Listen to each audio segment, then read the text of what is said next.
Bonjour à tous, aujourd'hui je voudrais vous parler d'un sujet absolument essentiel, celui du cyberharcèlement, un fléau qui concerne aujourd'hui 60% des 18-25 ans selon l'association e-Enfance.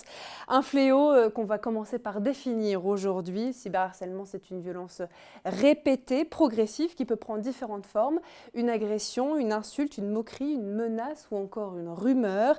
Le cyberharcèlement, c'est aussi la publication de photographies sans l'accord de son propriétaire ou de la personne concernée, le piratage de comptes sur les réseaux ou encore l'usurpation de l'identité d'une victime. Et vous le savez évidemment, c'est tout le sujet du cyberharcèlement par le biais du numérique. Il se produit partout.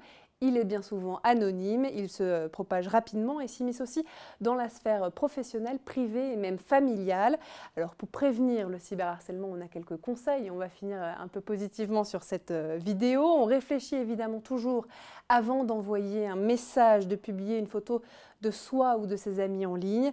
On garde sa vie privée privée, on ne partage jamais ses mots de passe, même avec ses amis.